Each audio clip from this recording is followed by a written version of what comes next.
సత్సంగత్వే నిస్సంగత్వం నిస్సంగత్వే నిర్మోహత్వం నిర్మోహత్వే నిశ్చలతత్వం నిశ్చలతత్వే జీవన్ముక్తిః పునరపి జననం పునరపి మరణం పునరపి జననీ జఠరే శయనం ఇహ సంసారే బహుదూస్తారే కృపయా పారే పాకి మురా. గురుభ్యో నమః. దేవో మహేశ్వరః గురుర్ సాక్షాత్ పరబ్రహ్మ తస్మై శ్రీ గురవే నమః. చతుస్పతి పురాణానాం ఆలయం కరుణాలయం నమామి భగవత్పాదం శంకరం లోకశంకరం. ఆత్మబోధం అనే భగవత్పాదులు రాసిన ప్రకరణ గ్రంథంని చూస్తున్నాము. సగం బావిని దాటామండి. 68 శ్లోకాలు 35 శ్లోకాల దాకా చూసాము. ఇప్పుడు మనం 36వ శ్లోకం నుంచి మొదలెట్టి మళ్ళీ చూద్దాం. 36వ శ్లోకం. నిత్య శుద్ధ విముక్తైక అఖండానందమద్వయం సత్యం జ్ఞానమనంతం యత్పరం బ్రహ్మాహమేవ తత్ అని 36వ శ్లోకము. ఇంతకు ముందు తత్వమసి అనే వాక్యములో తత్తు అనేది శుద్ధ బ్రహ్మ, తొమ్ అనేది ఆ జీవుడు. ఆ జీవుడిని, ఆ శుద్ధ బ్రహ్మని ఐక్యంగా మనం చూసేడే ఆ జీవిత లక్ష్యంగా, ఆ మానవ జన్మకి లక్ష్యంగా పెట్టుకోవాలి. ఆ మోక్షంకి అదే కారణం అవుతుంది. ఉట్టి బ్రహ్మ అంటే ఆ బ్రహ్మకి ఇలాంటి గుణాలు ఉన్నాయి అని తెలుసుకుంటే చాలదు. ఏ ఒక్క బ్రహ్మకి ఎలాంటి గుణాలు ఉన్నాయనుకుంటున్నానో ఆ ఒక్క బ్రహ్మను జీవుడు నేను అందరికీ నేను తెలుసు కదండి. నేను అంటే ఎవరోని ఎవరికి సందేహం లేదు. కానీ ఆ జీవుడు ఒక నిజమైన స్వరూపం ఏంటి, ఆ బ్రహ్మతో ఐక్యమైన అన్నది తెలుసుకుంటే దానివల్లే మోక్షం అని ఇంతకుముందు తెలుసుకున్నాము. ఈ తత్వమసిలో ఈ తత్ అంటే శుద్ధం బ్రహ్మ అనుకున్నాం కదండి. ఈ శుద్ధ బ్రహ్మ ఒక గుణములు ఏంటి అంటే నిత్య శుద్ధ విముక్త ఏకం అఖండానందం అద్వయం సత్యం జ్ఞానం అనంతం యత్పరం బ్రహ్మ అహమేవ తత్ అని ఇలా బ్రహ్మ యొక్క గుణాలన్నింటినీ చెప్పారు. ఇవన్నీ మనం ముందే చూసాము. ఇంకొకసారి చూద్దాము. నిత్యము అంటే కాలాతీతము, అంటే 3 కాలాల్లోనూ ఉన్నది అని. 3 కాలాల్లో ఉన్నది అంటే నిన్న ఉండింది, ఇవాళ ఉంది, రేపు ఉంటుంది ఆత్మ అన్నది. ఈ లోకంలో ఏదీనే శాశ్వతం కాదు అన్నది మనం తెలుసుకుంటాం. మనం ఎంత గొప్ప ఇది చాలా ఏళ్ళగా ఉందండి, ఈ ఒక మర్రి చెట్టు నేను మా తాతల కాలం నుంచి ఉంది అన్నా కూడా అలాంటి ఎంత పురాతనమైన వస్తువు అయినా కూడా దానికి పుట్టుక అని ఉంటుంది. పుట్టుక అని ఒకటి ఉంటే మరణం అన్నది తప్పకుండా ఉంటుంది.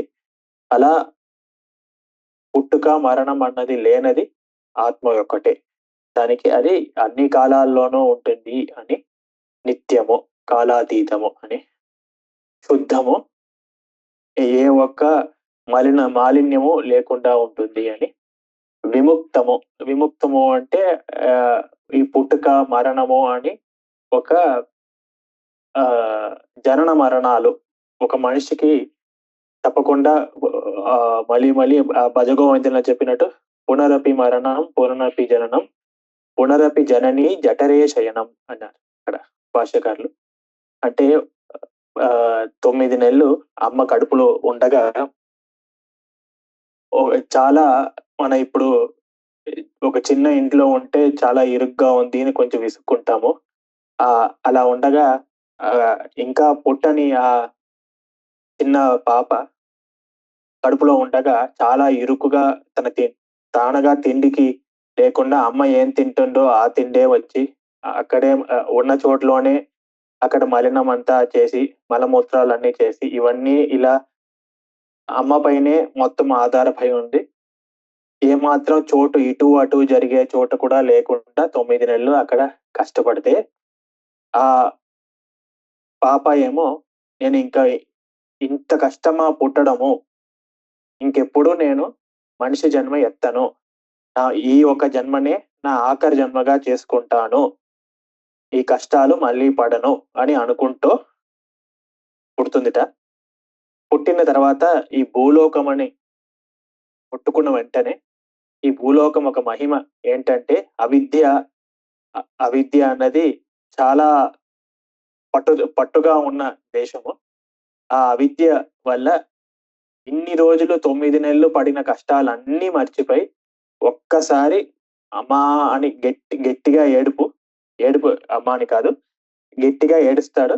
ఏడ్చిన వెంటనే ఇన్ని రోజులు అనుకున్నదన్నీ మర్చిపోతారన్నమాట. నేను మళ్ళీ పుట్టను, మళ్ళీ ఇంత కష్టపడను అని ఇవన్నీ కాకుండా ఈ అవిద్య వల్ల కొంచెం కొంచెంగా ఈ అన్నీనే మర్చిపోయి పడిన కష్టాలన్నీ మర్చిపోయి ఇంకా ఒక్కొక్కటిగా అందరు మనుషులోనూ ఉన్నది నేనే శరీరము, ఇది నా అమ్మ, ఇది నా నాన్న, ఇది నా శరీర భాగాలు, ఇలా వీళ్ళందరూ నా కుటుంబ సభ్యులు అని అజ్ఞానము ఇమీడియట్ గా తనకి అంటుపడుతుంది అని ఇలాంటి అందుకుని ఆ సంసార బంధంలో ఇరుక్కుంటారు అన్నమాట. సో అందుకని విముక్తం అంటే సంసార బంధం అన్నది లేనది, ఈ బంధం అన్నది లేని వాళ్ళకి వాళ్ళు విముక్తులుగా ఉంటారు అని. అలా ఈ బ్రహ్మ ఏ ఒక్క బ్రహ్మ నేను అనుకుంటున్నానో ఈ జీవుడు విముక్తుడు.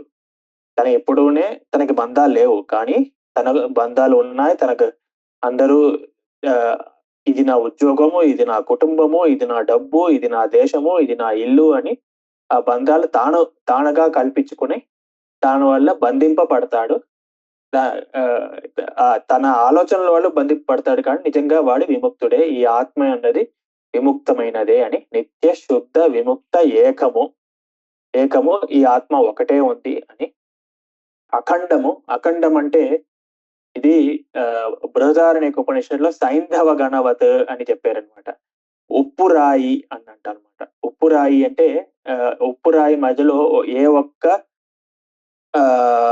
2 మాలిక్యూల్స్ మధ్యలో ఏ ఒక్క గ్యాప్ లేకుండా అది కంప్లీట్లీ ఫుల్లీ ప్యాక్డ్ అన్నమాట. అంటే దాంట్లో ఉప్పు అన్నది లేన దేశము అన్నది లేదు. అలా అందుకని బృహదారణ్యకం లాగా సయత సైంధవ గణో అనంతరో అబాహ్య రసగణ ఏవం వై అరే అయం ఆత్మ అనంతరో అబాహ్య అని చెప్పారనమాట. ఎలా అయితే ఉప్పు గడ్డలో ఈ ఉప్పు అన్నది లేకుండా ఉన్న దేశమే లేదు, అలాగే ఈ ఒక్క జ్ఞానం ఒక ముద్ద అన్నమాట. ఈ బ్రహ్మ, ఇది అజ్ఞానం అన్నది ఏమాత్రము లేదు, మొత్తం జ్ఞాన స్వరూపంగానే ఉంది అని. అఖండము అంటే జ్ఞాన స్వరూపంగా అజ్ఞానం అన్నదే లేకుండా ఉన్న ఇదిగా ఈ బ్రహ్మని చెప్తారు. అఖండ ఆనందం అద్వయం, ఇది ఆనందో బ్రహ్మే దివ్యజానాత్ అని ఎప్పుడు ఆనంద స్వరూపంగా ఉంటుంది ఈ బ్రహ్మ అని. దాని తర్వాత అద్వయం అన్నదానికి రెండోది లేదు అన్నట్టు అనమాట. ఇంతకుముందే ఒకటి అని చెప్పారు కదండి, ఒకటి అని చెప్పిన తర్వాత మళ్ళీ రెండోది లేదు అంటే చెప్పిందే మళ్ళీ చెప్తున్నట్టు ఉంది కదండి. అంటే ఇక్కడ రెండోది లేదు అంటే ఇక్కడ భేదం అన్నది ఈ శాస్త్రంలో 3 రకంగా చెప్తారండి. సజాతీయ భేదం, విజాతీయ భేదం, స్వగత భేదం అని. సజాతీయ భేదం అంటే ఒకే జాతిలో ఇప్పుడు గుర్రాలు ఉన్నాయండి. గుర్రం అనే జాతి ఒకటి ఉంది. ఆ గుర్రం అనే జాతిలో తెల్ల గుర్రం ఒకటి ఉంది, ఎర్ర గుర్రం ఒకటి ఉంది. అవి రెండింటికి భేదం ఉంది కదండి. ఈ ఎర్ర గుర్రం అయితే తెల్ల గుర్రం అని చెప్పం కదా. ఇది రెండు వేరే అని భేదం చెప్తాం కదా. ఒకే ఇద్దరు గుర్రమే అయినా కూడా వేరే రంగులో ఉన్నాయి కనుక దానికి భేదం ఉంది. దీని సజాతీయ భేదం అంటాం. ఇంకో పక్క విజాతీయ భేదం అంటే ఏంటి? ఇది ఒక ఆవు, ఇది గుర్రము. ఇది ఆవు జాతికి చెందినది, ఇది గుర్రపు జాతికి చెందినది అని ఇవి రెండిట్లోనూ భేదం ఉంది. అందుకని విజాతీయ భేదం ఉంది. 2 రకాలు. కొన్నిసారి సజాతీయ భేదము ఉండదు, విజాతీయ భేదం ఉండదు, కానీ స్వగత భేదం ఉంటుంది. అంటే ఒకే గుర్రం అండి, ఒకే తెల్లపు గుర్రం ఉంది, దాంట్లో తల వేర తోక వేర. గుర్రము ఒకటే అయినా గుర్రము తలను గుర్రము తోక ఒకటే అంటామా? లేదు. తలని తలను అంటాం, తోకను తోకను అంటాం. అలా స్వగత భేదం, తన లోపలే తనకు భేదం అన్నమాట. అలా సో ఇది భేదం అన్నది సజాతీయ భేదంగా ఉండొచ్చు, విజాతీయ భేదంగా ఉండొచ్చు, స్వగత భేదంగా ఉండొచ్చు. ఈ బ్రహ్మయందు 3 రకాల భేదములు లేవు అని. ఇది సజాతీయ భేదం అంటారా? తనకి జాతి అన్నదే లేదు. విజాతీయ భేదం అంటే ఇంకొక జాతి ఉంటే ఈ మనుష్య జాతి, ఇది గుర్రాపు జాతి, ఆవుల జాతి అలా అనుకోవచ్చు. బ్రహ్మని తప్ప ఇంకా ఏదీ లేదు కనుక ఇక విజాతీయం అన్నది లేదు. జాతి అన్నదే లేదు.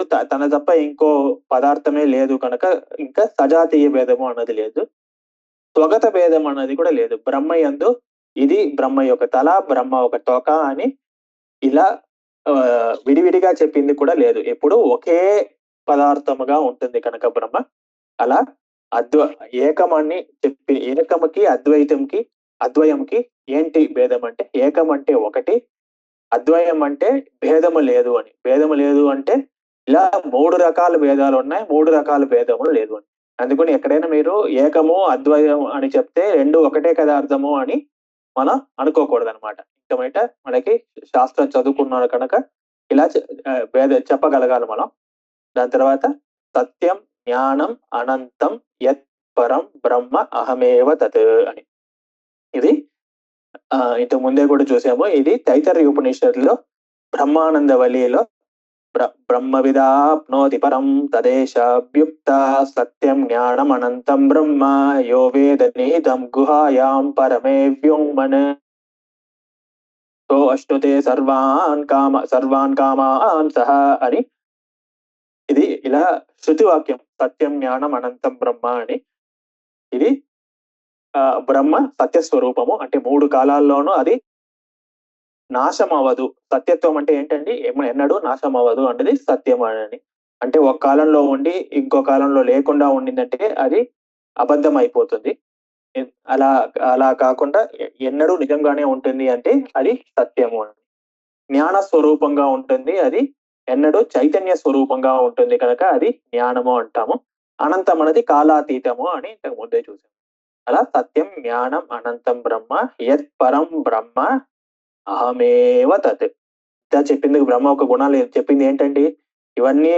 ఇవన్నీ గుణాలు ఉన్న ఏ బ్రహ్మ ఉందో ఆ బ్రహ్మనే నేను అని తత్వమసి అనే వాక్యంకి అర్థం ఏంటో అది ఈ శ్లోకంలో వివరించి చెప్పారనమాట. తత్ బ్రహ్మ త్వం, ఈ నీలో ఉన్న ఆత్మను ఆ బ్రహ్మను అసి, అది ఒకటే, రెండు ఒకటే అని చెప్పింది. అలాగే ఇవన్నీ బ్రహ్మ యొక్క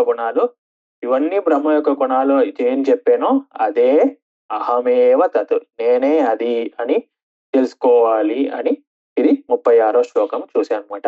నిత్య శుద్ధ విముక్తైకం అఖండానందమద్వయం సత్యజ్ఞానం అనంతం యత్ పరం బ్రహ్మాహమేవ తత్ అని 36వ శ్లోకం. దాని తర్వాత 37 ఏవం నిరంతరాభ్యస్థ బ్రహ్మైవాస్మి ఇతి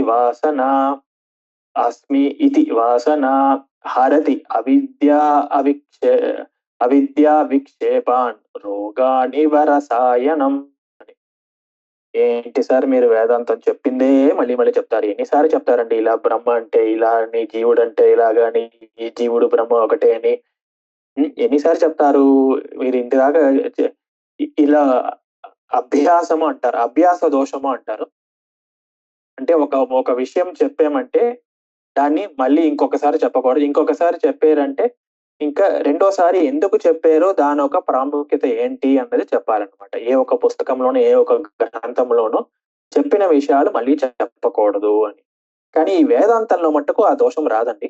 వేదాంతంలో మీరు ఎన్నిసారి చెప్పినానో, ఇది మీ జన్మలండి, మీది అనేక కోటి జన్మలండి.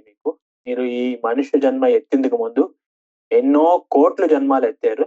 ఎన్నో కోట్ల జన్మాలు ఎత్తిన తర్వాత ఒక్కొక్క జన్మలోనూ ఈ అవిద్య ఇంకా ఇంకా ఇంకా పెరుగుతూ వచ్చింది. అలా పెరుగుతూ వచ్చిన అవిద్యని నాశనం చెయ్యాలి అంటే అంత త్వరగా అవదు. అందుకని వేదాంత వాక్యాలు ఎన్నిసార్లు విన్నానో మీరు వినగా కొంచెం కొంచెంగా మీరు తెలుసుకొని అజ్ఞానం కొంచెం కొంచెంగా తగ్గుతూ వచ్చి దానివల్ల మీకు జ్ఞానం రావాలి. ఒక్కసారి అజ్ఞానం పోతుంది అన్నది నిజమే, కానీ అది ఒకేసారి మొత్తం అజ్ఞానం ఒక్కసారి చదివిన వెంటనే నాకు నిజం తెలిసిపోయింది అంటే, ఇప్పుడు నాకు కెమిస్ట్రీ చదువుతున్నానండి. సోడియం క్లోరైడ్ అంటే ఏంటి అంటే NaCl అంటున్నాం అనమాట. అంటే అలా ఒకసారి తెలిసిపోయిందంటే ఇంకా నాకు అలా గుర్తుండిపోతుంది. ఇంకా ఇంత ముందు ఇవి సోడియం క్లోరైడ్ అంటే ఏంటి అనే అజ్ఞానం ఉంటుంది. ఇది తెలుసుకున్న తర్వాత అజ్ఞానం పోయింది. కానీ అలాగే బ్రహ్మ అంటే ఏంటి తెలియదు. ఇప్పుడు బ్రహ్మ సత్యం జ్ఞానం అనంతం బ్రహ్మ అని తెలుసుకున్నాను. అందుకని అజ్ఞానం పోయింది. అందువల్ల నాకు మోక్షం వచ్చేయాలి కదండి. నేను చదివిన వెంటనే వేదాంతం చదివిన వెంటనే మోక్షం వచ్చేయాలి కదండి. రావట్లేదు. ఎందుకు రావట్లేదు అంటే నేను ఎంత దూరం చెప్పినానో ఈ శరీరం నేను కాదు, ఈ ఇంద్రియాలు నేను కాదు, ఇవన్నీ ఎన్ని కోటిసారి చెప్పినా కూడా వినడానికి బానే ఉంటుందండి. లెక్చర్లన్నీ విని ఆహా ఇది ఎంత బాగా చెప్తున్నారు, ఎంత బాగా వింటున్నాం, వింటే నాకు ఎంత ఆనందం వస్తుంది అని విని ఆఖరికి అయిపోయాక నాకు ఆకలి వేస్తోంది, నాకు నేను ఇది తినాలి అని క్లాస్ అయిపోయిన వెంటనే ముందు పనిగా వెళ్ళి ఇంకా గ్రహణం అనేది ఇవాళ చంద్రగ్రహణం కనుక త్వరగా మనం భోంచేయాలి. అందుకని అన్ని వంట అయిపోయిందా, చేసిందా లేదా అని ఇలాంటి ఆలోచనలు ఎప్పుడు మనకు ఉంటూ ఉంటాయి. అందుకని అలాంటి ఆలోచనలు ఈ ఈ ఒక బ్రహ్మజ్ఞానంకి విరుద్ధం. అందుకని అజ్ఞానం అనేది మనకి ఎప్పుడూ రెడీగా ఉంటూ ఉంది కనుక ఈ వేదాంత వాక్యాలు మళ్ళీ ఆలోచిస్తూ ఉంటేనే అప్పుడే అజ్ఞానం మనకి కొంచెం కొంచెంగా తగ్గుతుంది. ఏవం నిరంతర అభ్యస్త మళ్ళీ వింటూ ఉంటేనే బ్రహ్మైవ అహం అస్మి ఇది వాసన. మళ్ళీ నేను అహం బ్రహ్మాస్మి అని ఎలా 1,00,000 సారి అహం శరీరం నేనే ఈ శరీరము అని ఎన్ని 1,00,000 సారి ఎన్ని కోటి సారి మీరు ఇలా అనుకుంటూ ఉంటారో అన్నిసారి మీరు అహం బ్రహ్మాస్మి అని మళ్ళీ ఆలోచిస్తూ ఉంటేనే హరతి అవిద్యా విక్షేపాన్. ఈ అవిద్యకి ఆవరణ శక్తి, విక్షేప శక్తి అని రెండు ఉందండి. ఆవరణ శక్తి అంటే మనకి కనిపించకుండా ఒక గుడ్డపై వేసి ఒక వస్తువు కనిపించకుండా ఎలా చేస్తామో అది ఆవరణ శక్తి. అలా ఈ నిజమైన స్వరూపంని, ఈ ఆత్మ యొక్క జీవుడు ఒక నిజమైన స్వరూపంని మనకి తెలియకుండా చెల్లిస్తుంది అవిద్య కనుక ఆవరణ శక్తి. ఇంకో పక్క విక్షేప శక్తి అంటే ఒకటిని ఇంకోటిలా కనిపించేదన్నమాట. ఎలా అయితే ఒక తాడుని పాములా కనిపించేలా చేస్తుందో అలాగే ఈ లోకంనంతా అబద్ధమైన ఈ లోకము ఈ బ్రహ్మ నిజమైన స్వరూపమైనా కూడా అది అబద్ధమైన లోకంగా ఆ జీవుడిగా ఈ బంధాలన్నీ నాకు ఉన్నాయని చూపిస్తోంది కనుక అది విక్షేప శక్తి అన్నమాట. ఒకటిగా చూపించేది విక్షేప శక్తి. అందుకని ఈ అవిద్యకి ఆవరణ శక్తి, విక్షేప శక్తి రెండు ఉన్నాయి. హరతి అవిద్యా విక్షేపాన్ అది ఒకటి ఇంకోటిగా కనిపించే విక్షేప శక్తి ఉన్న అవిద్యని మనం ఓడగొడతాము, నాశనం చేస్తాము. ఎలాగా? రోగానివ రసాయనం. ఈ రసాయనం అంటే మందులండి. పాతకాలంలో ఆయుర్వేద మందులు మనకి ఈ రసాలన్నీ కలిపి ఇస్తారు. ఆ రసాలన్నీ కలిపిస్తే అది మందులుగా ఉంది. ఆ రోగాన్ని ఎలా తీస్తుందో కొంచెంగా. ఈ రోగాన్ని తీసిన తర్వాత మందు అలాగే శరీరంలో ఉంటుందా అండి అంటే లేదు. ఈ మందు శరీరం లోపలికి వెళ్ళి ఆ రోగం కలగచేసే ఆ క్రిములతో జగడాలు వేసి ఆ క్రిముల్ని నాశనం చేసి ఆ క్రిములు ఆ మందు రెండూనే శరీరం నుంచి బయటకు వెళ్ళిపోతుంది. అలాగే అహం బ్రహ్మాస్మి అని మళ్ళీ తపస్సు చేస్తూ ఉంటే ఆ అహం అనేది కూడా కొంచెంగా విక్షేపం అయిపోయి దాంట్లో బ్రహ్మయందే చేరిపోయి ఇంకా బ్రహ్మ ఒకటే, అహం అనే మాటే లేకుండా నేను వేరే బ్రహ్మ వేరు అని అనుకుంటేనే అహం బ్రహ్మ అస్మి, నేనే ఆ బ్రహ్మం అంటే అని మీరు మాట వాడుతుంటేనే నేను వేరే బ్రహ్మ వేరే నేను చూస్తున్నాను కానీ అది ఒకటే అని అనుకునే కదా వాడుతున్నారు అహం బ్రహ్మ అస్మి అంటే. కానీ అలా ఇలా ఆలోచిస్తే తపస్సు చేస్తూ ఉంటే ఆ అహం అనేది కూడా బ్రహ్మలో చేరిపోయి ఇంకా బ్రహ్మ ఒకటే ఉంటుంది. ఎలా మందు ఏమో ఆ రోగాన్ని తీసేసి శరీరం నుంచి బయటకు వెళ్ళిపోతుందో అలాగే అహం బ్రహ్మాస్మి అహం అన్నది బ్రహ్మతో చేరిపోయి ఇంకా బ్రహ్మ ఒక్కటే ఉంటుంది అని అలా అద్భుతంగా 37వ శ్లోకం చూసాం. ఏవం నిరంతరాభ్యస్త బ్రహ్మైవాస్మీతి వాసన హరతి అవిద్యా విక్షేపాన్ రోగానివ రసాయనం అని 37వ శ్లోకం. దాని తర్వాత 38 వివిక్తదేశ ఆసీనో విరాగో విజితేంద్రియ భావయేదేకమాత్మానం తమనంతం అనన్యదేహి అని 38వ శ్లోకం. ఎలా అండి నేను తెలుసుకోవాలి ఈ బ్రహ్మని అంటే, మనం పాతకాలంలో మన శాస్త్రాలని ఆశ్రమాలు అని చెప్పాం. బ్రహ్మచర్య ఆశ్రమం, దాని తర్వాత గృహస్థాశ్రమం, దాని తర్వాత వానప్రస్థాశ్రమం, సన్యాసాశ్రమం అని చెప్పాం అనమాట. బ్రహ్మచర్య ఆశ్రమంలో మనం ఉపనయనం చేసుకుని అది బాలకుడుగా అన్ని గురువు గారి దగ్గర వెళ్ళి అన్ని చదువుకుని శాస్త్రాలు అనేవి తెలుసుకోవాలి.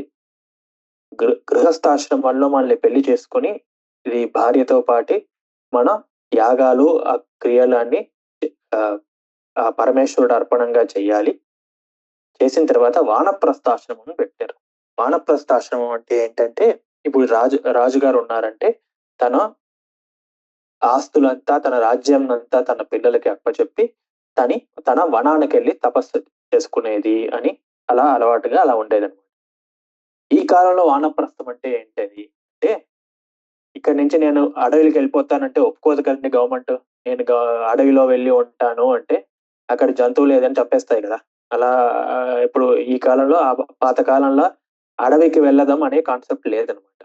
మరి వానప్రస్థం అన్నది ఏంటండి అంటే, ఎప్పుడూనే మన ఆశలన్నీ వదులుకొని, మన బంధాలన్నీ వదులుకొని, మన మన కర్తవ్యాలన్నీ వదులుకొని, అలా మన ఉన్న దేశంలోనే ఎక్కడికో వెళ్ళక్కర్లేదు.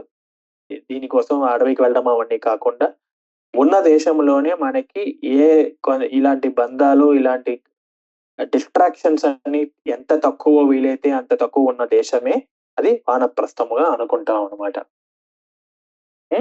ఇప్పుడు ఏంటంటే, అందుకని ఇక్కడ వివిక్త దేశ ఆసీనః అని అంటే ఎవరు లేన చోటులో కూర్చొని అని తపస్సు చేసుకుందికి. తపస్సు ఎలాంటి చోట్ల చేయాలండి అంటే, మీకు ఏ రకమైన డిస్టర్బెన్స్ లేకుండా ఉన్న చోటగా కూర్చోవాలి. అక్కడ అలాంటి దేశంలో వెళ్ళి కూర్చోవాలి అని.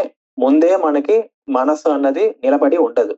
ఎప్పుడు మనం ఒక్కసారి కళ్ళు మూసుకుంటే చాలు, మనకి నా భార్య ఏం చేస్తుందో, నా పిల్లలు చదువుకుంటున్నారో లేదో, మా భార్య వంట చేస్తుందో లేదో, ఇది అయిపోయాక నాకు ఆఫీస్కి వెళ్ళాలి, కుక్కర్ పెట్టాను, కుక్కర్ ఆన్ చేసేనా లేదా, ఆన్ చేయడం మర్చిపోయానంటే ఇంకా నాకు వంట అవ్వకపోతే ఆఫీస్కి లేట్ అయిపోతుంది కదా. ఆఫీస్కి వెళ్తే నా మేనేజర్ ఉంటాడు, ఆ మేనేజర్ ఈ పని ఇస్తాడు, ఆ పని ఇస్తాడు, ఇవాళ అది చెయ్యలేని నన్ను తెస్తాడు. ఇలా ఇవన్నీ ఉండగా నేను ఇవన్నీ నేను ఆలోచించను. కళ్ళు మూసేపటికి ఇప్పుడే పక్కింట్లో ఆ మొగుడు పిల్లలు జగడం వేసుకుని గట్టిగా అరుచుకుని అవన్నీ మనకి వినిపించి, ఎందుకు మన మనసేమో మొగుడికి చెప్పేది కరెక్టే కదా, ఎందుకు వాళ్ళ ఆవిడ అలా తిడుతోంది అని వాళ్ళిద్దరి మధ్యలో ఎవరు సరియా తప్ప అనేది మిమ్మల్ని ఎవరు అడగకపోయినా కూడా మీరు దాని గురించి ఆలోచించి ఇలా ఎన్నో ఆలోచనలు మనసు ఇలా అలా పరిగెడుతూ ఉంటుంది. అది మట్టు కాకుండా ముందే మీరు ఏంటి, నాకు ఎవరైనా ఇప్పుడే ఈ సెల్ ఫోన్ వచ్చిన తర్వాత ఆ సెల్ ఫోన్ పక్కన పెట్టుకుని ఈ కళ్ళు మూసుకుని తపస్సు చేయడం అనమాట. ఎప్పుడైనా ఎవరైనా నాకు ఫోన్ చేస్తే మళ్ళీ నేను ఎత్తపోతే వాళ్ళు ఇంకా బాధపడిపోతారు కదండి. నాకు ఏదైనా ఒక మెసేజ్ వస్తే అప్పటికప్పుడే చూసుకుని దాని తర్వాత మళ్ళీ కళ్ళు మూసుకున్నాం. ఇప్పుడు తపస్సుగా ఏముంది, ఇప్పుడు కాకపోతే మళ్ళీ చేస్తాము. మెసేజ్ కదా ఇంపార్టెంట్. నాకు ఎవరు ఏ మెసేజ్ చేశారో వాళ్ళు నేను రిప్లై ఇవ్వకపోతే వాళ్ళు ఎంత కోపం వచ్చేస్తుందో ఏంటో అనుకుని అలా ఫోన్లు కూడా అలా పక్కన పెట్టుకుని చేస్తాం. ఇలా మనకి మనమే చేసుకుంటే ఇది ఎలా తపస్సు అవుతుంది, ఎలా మనం ఈ బ్రహ్మను కలుగుతాము అని. అంటే అవధుణ్ణి వివిక్త దేశ ఆసీనః విరాగో విజితేంద్రియ. అందుకని రాగాలన్నీ ఇలాంటి డిస్టర్బెన్స్ అన్ని లేని దేశాల్లో ఉండి ఏ ఒక్క రాగాలు అంటే ఆశలు, ఇది కావాలి అది కావాలి అనే ఆశలు లేకుండా విజితేంద్రియ, ఇంద్రియాలు జయించి కరెక్ట్ గా నేను కళ్ళు మూసేపటికి మంచి గుమగుమలుగా వాసన వచ్చేస్తుంది. ఏంటో చాలా అద్భుతంగా వండినట్టు ఉంది మా ఆవిడ అన్నట్టు గుమగుమలు అలా వాసన వచ్చేస్తుంది. ఇంద్రియాలు అప్పుడే చాలా బాగా పనిచేస్తుంది అనమాట. అవన్నీ ఇంద్రియాలు జయించి భావయేద్ ఏకమాత్మానం. అందుకని ఈ ఏకమైన ఆత్మానం ఒక్కటే ఆలోచిస్తే తం అనంతం అన్యదీహి. ఈ బుద్ధి ఈ బుద్ధి అనేది అనంతం. అనంతమైన లక్ష ఆలోచనలు ఉంటాయి. ఇవన్నీ కాకుండా అనన్యదీహి, బుద్ధి అనేది వేరే ఏది ఆత్మ తప్ప అనన్యం, నా అన్యం అనన్యం. ఆత్మని తప్ప వేరే ఏది ఆలోచించకుండా అనంతమైన ఆలోచనలు ఉన్నా కూడా ఒకటే ఆలోచిస్తూ ఉంటే దాని వల్లే మనం చెయ్యగలము అని ఇక్కడ చెప్పండి. ఇది కఠోపనిషత్తులో చాలా అద్భుతంగా ఆ యోగ యోగం అని రాసింది. తం దుర్దర్శం గూఢమను ప్రవిష్టం గుహాహితం గహ్వరేష్టం పురాణం అధ్యాత్మయోగాదిగమేన దేవం మత్వా ధీరో హర్షశోకో జహాతి అని ఈ అధ్యాత్మ యోగము ఈ ఈ పరమేశ్వరుడిని తెలుసుకుంటే ఏ ఒక యోగము చేయాలి. భగవద్గీతలో కూడా ఇలా యోగం అని చెప్పబడింది. యోగం అంటే ఏంటి? యోగా అని ఇప్పుడు అంటున్నాం కదండి. అవును, ఎందుకు చేస్తామండి అంటే ఈ మనస్సును కంట్రోల్ చేసేందుకు, ఇంద్రియాలని కంట్రోల్ చేసేందుకు చేసేదే ఈ యోగం అండి. ఈ అధ్యాత్మ యోగం వల్లే ఈ ఆ పరమేశ్వరుడు దుర్దర్శం అంటే చాలా కష్టపడితే కానీ చూడలేని ఆ పరమేశ్వరుని హృదయ గుహ లోపల ఉన్న ఆ పరమేశ్వరుని అధ్యాత్మ యోగం వల్ల నేను తెలుసుకుని హర్షశోకో జహాతి ఈ సుఖము శోకాలన్నిటినీ జయిస్తాడు. కానీ దీనికి అన్నిటికన్నా విరుద్ధంగా దీన్ని ఏం చేసేది? పరాంచికాని వ్యతనత్ స్వయంభూ తస్మాత్ పరాన్ పశ్యతినాంతరాత్మన్ కశ్చిత్ ధీర ప్రత్యేగాత్మానమైక్షద్ ఆవృత చక్షుర్ అమృతత్వమిచ్చన్ అని ఇంద్రియాలన్నీ ఎందుకండి లోపల ఉన్న పరమేశ్వరుని చూడట్లేదంటే భగవంతుడు అలా సృష్టించేయడండి అని శృతియే చెప్తున్నాం. అన్ని ఇంద్రియాలు బయట వైపుకి తిప్పున్నాయి. కళ్ళు బయట వైపుకి చూస్తున్నాయి, చెవులు బయట ఉన్న శబ్దాలకి వినిపిస్తున్నాయి, ముక్కు బయట ఉన్న వాసన చూసేందుకు. అలా బయట ఉన్న వస్తువుల్ని అనుభవించేందుకే పరమేశ్వరుడు ఇంద్రియాలను సృష్టి చేసినట్టు చేసి, కానీ ఆ పరమేశ్వరుడు మటుకు వెళ్ళి నా హృదయ గుహలో కూర్చుంటే ఆ పరమేశ్వరుడు నేను ఎలా అంటే తెలుసుకుంటాను అంటే కశ్చిత్ ధీర ప్రత్యేగాత్మానం, ఎవరో ఒకటి ధీరుడు, నిజంగా ధీరుడు ఇలా బయట వస్తువుల్ని కల్పించకుండా తన లోపల ఉన్న ఆ పరమేశ్వరుని తెలుసుకుంటా అని దృఢమైన నిశ్చయం చేసుకుని కళ్ళు మూసుకుని ఎప్పుడు ఆ పరమేశ్వరుని ఎవరు భావిస్తాడో వాడే నిజంగా తెలుసుకుంటాడు అని. నాయమాత్మ ప్రవచనేన లభ్య నమేధయ నా బహునా శ్రుతేన యమై వయేష వృణుతే తేన లభ్య తస్యేష ఆత్మ వివృణుతే తను స్వాం. ఈ ఆత్మని తెలుసుకుంది ఎన్నో లక్ష ప్రవచనాలు విన్నానండి. నేను విన్నంత వేదాంత ప్రవచనాలు ఎవరు వినిందే లేదు అండి. రోజు పొద్దున్న లేస్తే సాగంటి గారి ప్రవచనాలు అలా వింటూ ఉంటానండి. ఎప్పుడు భక్తి మనసంతా భక్తితో కలిగి ఉంటానండి. నాకు రాకుండా వేదాంతం ఇంకెవరికి వస్తుంది అంటే రాదు. ఎన్ని భక్తి ఇది విన్నాను. ప్రవచనైన ఈ ఆత్మ ప్రవచనం వల్ల రాదు. మళ్ళీ నా బహునా శృతే, నాకు చాలా బుద్ధిమంతుడిగా ఉన్నాను, చాలాసారి నేను వేదాంతాలు విన్నాను, దానివల్ల లేదు. ఎవరు నాకు నిశ్చయంగా ఈ జన్మలో నేను ఆత్మని నేను పొంది తీరుతాను అని నిశ్చయమైన నమ్మకంలో ఉండి ఈ ఆశలన్నీ పోగొట్టుకుంటాడో వాడికే ఈ ఆత్మ వస్తుంది అని అద్భుతంగా కఠోపనిషత్తులో చెప్పబడింది. అలా యమేవ ఏష వృణుతే తేన లభ్య, అందుకని ఈ జన్మలో నేను ఆత్మని పొందే తీరుతాను అని అనుకునే వాళ్ళు అని ఇక్కడ చెప్పబడింది అన్నమాట. అది 38వ శ్లోకము. వివిక్త దేశ ఆసీనో విరాగో విజితేంద్రియ భావయేదేకమాత్మానం సమనంతం అనన్యదీహి అని 38వ శ్లోకము. దాని తర్వాత 39వ శ్లోకం.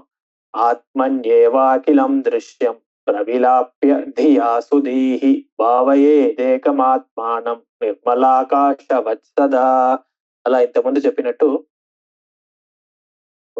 మనిషి చీకట్లో ఒక తాడుని చూసి పాము అని అనుకుంటాడు, ఆ తాడు యందు పాముని ఆరోపిస్తాడు. అలాగే మన సినిమా థియేటర్లకు వెళ్ళి సినిమాలు చూస్తూ ఉంటాం. అక్కడ స్క్రీన్ ఉన్నది నిజంగా ఉన్నది స్క్రీనే. ఆ స్క్రీన్ పైన వాడు బొమ్మ వేస్తే ఆ బొమ్మలంతా నిజమే అని మూడు గంటలు ఆ సినిమాలోనే మునిగిపోయి ఉంటాము. ఆహా, రజనీకాంత్ ఎంత బాగా నటిస్తున్నాడు, ఎంత స్టైల్ గా చెప్తున్నాడు ఈ విషయాలన్నీ అని, ఈ పాటలు ఎంత బాగున్నాయని అనుభవించి చూస్తాము. అది మొత్తం 3 గంటల సినిమా అయిపోయాక వాడు అక్కడ ఆఫ్ చేసిన తర్వాతే అక్కడి నుంచి ఆహా, ఇంతసేపు మనం చూసింది ఆ స్క్రీనే చూసాం కానీ ఆ లోపల ఉన్న బొమ్మలు నిజంలా నాకు అనిపిస్తాయి, అప్పుడు నిజం తెలుసుకుంటాడు. అలాగే ఈ లోకం అన్నది బ్రహ్మ యందే ఆరోపబడింది, ఈ లోకం అన్నది నిజము కాదు అని వాడు ఆత్మన్యేవ అఖిలం దృశ్యం మన లోకంలో ఉన్న దృశ్యం చూసే పదార్థాలన్నీ ఆత్మయందే ప్రవిలాప్య లయం చేసి ఈ ఆత్మనే నిజము అని ధియా సుధీహి, బుద్ధిమంతుడు తన బుద్ధితో ఆలోచించి, సుధీహి తెలివైన వాడు తన బుద్ధితో ఆలోచించి లోకమంతా ఈ ఆత్మయందే ఆరోపిస్తాడు. భావయేది ఏకమాత్మ, అందుకుని ఈ ఆత్మ ఒకటే నిజమును అదే భావించి నిర్మల ఆకాశవత్ సదా, ఈ నిర్మలమైన ఆకాశం ఎలా ఉంటుందో ఇలా ఒక సామాన్యమైన జనాలకి ఆకాశం మలినంగా ఉంటుంది, నల్లటి మేఘాలు ఉంటాయి ఇలా అని అంటే అవన్నీ ఆకాశంతో సంబంధం లేదు, ఆకాశం ఎప్పుడు నిర్మలంగా ఉంటుంది అని నిజంగా ఎలా తెలుసుకుంటాడో అలాగే ఈ లోకమంతా ఆ ఆత్మయందు ఆరోపబడింది, కానీ ఆత్మ ఈ లోకంతో సంబంధింపబడలేదు అని బుద్ధిమంతుడు తెలుసుకుంటాడు అని ఇక్కడ చెప్పబడింది. అలా ఇలా ఎప్పుడైతే అన్ని ఆరోపింపబడింది అని నిజం తెలుసుకుంటాడో మన ఇంతకు ముందు పాతకాలంలో ఏమైందో దాని గురించి మనిషి ఆలోచించి కష్టపడదు, ఇప్పుడు ఏమవుతుందో దాని గురించి దిగులు పడదు, అయ్యో ఇప్పుడు ఇలా ఉంది ఏంటి అనేది దిగులు అన్నది ఉండదు, నా ఫ్యూచర్ ఎలా ఉంటుంది నా అని దాని గురించి ఆలోచించి భయపడదు. ఈ లోకమంతాను ఈ బ్రహ్మయందే ఆరోపణ అంటే మనిషి తన పాస్ట్, ప్రజెంట్, ఫ్యూచర్ ఏ దానిపైన తనకి కంట్రోల్ లేదు అని తన దేని గురించి తన ఆలోచించి మనసు కష్టపడదు అని ఇలా 38వ శ్లోకము ఆత్మన్యేవా అఖిలం దృశ్యం ప్రవిలాప్య ధియా సుధీహి భావయేదేకమాత్మానం నిర్మలాకాశవత్సదా అని. దాని తర్వాత 40వ శ్లోకం రూపవర్ణాదికం సర్వం విహాయ పరమార్థవిత్ పరిపూర్ణ చిదానంద స్వరూపేణ అవతిష్టతే అని. Who am I, who are you అని ఇంట్రడ్యూస్ యువర్ సెల్ఫ్ అని ఎవరైనా చెప్తే నేను పలానా వాడిని, నాకు ఇది పేరు, నేను ఇంత పొడుగు ఉంటాను, నేను ఇంత వెయిట్ ఉంటాను, నాకు ఇలా ఒక కుటుంబం ఉంది, నాకు ఒక భార్య ఒక కూతురు, నాకు ఇలాంటి ఉద్యోగంలో ఉన్నాను, ఇంతెంత డబ్బులు సంపాదిస్తాను, అందరూ నన్ను చాలా గొప్ప వాళ్ళు అంటారు అని అలా అన్నీనే తన శరీరంలో ఉన్న ఇదిను తన బంధాలతో ఉన్న అవన్నీనే తను అని చెప్తాడనమాట. అందుకని రూప వర్ణాధికం, నేను ఈ రూపంలో ఉంటాను, నేను ఈ వర్ణంలో ఉంటాను అని అన్నీనే అజ్ఞానం వల్ల ఆత్మయందు ఆరోపింపబడి అవన్నీ లోకంలో చెప్తూ ఉంటాడు. మనం స్వప్నంలో ఎలా చాలా పదార్థాలు చూసి లేచిన తర్వాత అవన్నీ పదార్థాలు ఎలా అబద్ధమో అని తెలుసుకుంటామో అలాగే ఇలా జాగ్రత్త దశలో ఏవన్నీ చూస్తున్నామో, అజ్ఞాన దశలో ఏవన్నీ చూస్తున్నామో, జ్ఞానం వచ్చిన తర్వాత అవన్నీ అబద్ధము అని తెలుసుకుంటాడు. ఎలా స్వప్నం అన్నది ఎలా అబద్ధమో అలా ఇప్పుడు జాగ్రత్త దశలో అజ్ఞాన దశలో ఉన్నవి కూడా అన్ని అబద్ధము జ్ఞానం వచ్చిన తర్వాత తెలుసుకుంటాడు అని. రూపవర్ణాధికం, ఇప్పుడు చూసే రూపాలు, ఇప్పుడు చూసే వర్ణాలు అవన్నీ వదిలేసి పరమార్థం ఒక్కటి తెలుసుకుంటాడు. ఎలా తెలుసుకుంటాడండి? పరిపూర్ణ చిదానంద స్వరూపేణ, అత్యంత పరిపూర్ణంగా ఆనంద స్వరూపంగా చిత్ స్వరూపంగా తనే ఆ స్వరూపంగానే జీవుడు ఉంటాడు అని తెలుసుకుంటాడు. భగవద్గీతలో యోగి అన్నవాడు ఎలా ఉంటాడంటే యథా దీపో నివాతస్థో నిఘతే సోపమా స్మృత యోగినో యత చిత్తస్య యుజ్యతో యో ఆత్మనః అని. యోగి అన్నాడు ఎలా ఎప్పుడూ ఆత్మ గురించి ఆలోచిస్తూ ఉన్నదానికి ఉదాహరణ ఒక దీపము గాలి లేని చోట దీపం ఎలా ఒకేలా ఉంటుందో, అది ఆరిపోకుండా ఇటు అటు ఊగకుండా దీపం ఒకేలా ఉంటుందో అలాగే యోగి ఒక మనస్సు కూడా ఎప్పుడూ ఆ పరమేశ్వరుడు గురించి ఆలోచిస్తూ ఉంటుంది అని. అలాగే మనం కూడా ఈ లోకంలో ఉన్న కష్టాలు ఎన్ని ఉన్నానో 5 నిమిషాలు ప్రతిరోజు ఆ దేవుడి ముందు కూర్చొని ఇంకా ఏది ఆలోచించకుండా ఆ పరమేశ్వరుడు గురించే ఆలోచించి మనం అభ్యాసం చేసుకున్నామంటే తప్పకుండా ఆ పరమేశ్వరుని ఒకరోజు పొందే తీరుతాము. మనకి ఎన్ని కష్టాలు ఉన్నా, ఎన్ని సమస్యలు ఉన్నాను, ఆ పరమేశ్వరుడికి కొంచెం ఈ సమయం కేటాయించి మనసులో ఇంకా ఏది ఆలోచించకుండా అహం బ్రహ్మాస్మి అని ఆలోచిస్తూ ఉంటే తప్పకుండా మోక్షము ఇంకా మనకు కాకుండా ఇంకెవరికి పొందుతాము అని అద్భుతంగా ఇలా చెప్పబడింది 40వ శ్లోకంలో. రూపవర్ణాదికం సర్వం విహాయ పరమార్థవిత్ పరిపూర్ణ చిదానంద స్వరూపేణ అవతిష్టతే అని 40వ శ్లోకము. ఇలా ఇంతటితో 40 శ్లోకాలైంది. మళ్ళీ తరువాతి భాగంలో 41వ శ్లోకం నుంచి ఆరంభం చేసి ఇది అద్భుతమైన ఈ ఆత్మబోధం అనే గ్రంథంని మళ్ళీ చూద్దాము. ఇంతటితో సెలవు. ఓం సహనావతు సహనౌ వనత్తు సహ వీర్యం కరవావహై తేజస్వినావధీతమస్తు మా విద్విషావహై. ఓం శాంతి శాంతి శాంతి. శ్రీ గురుభ్యో నమః. హరి ఓం. నమస్కారం అండి.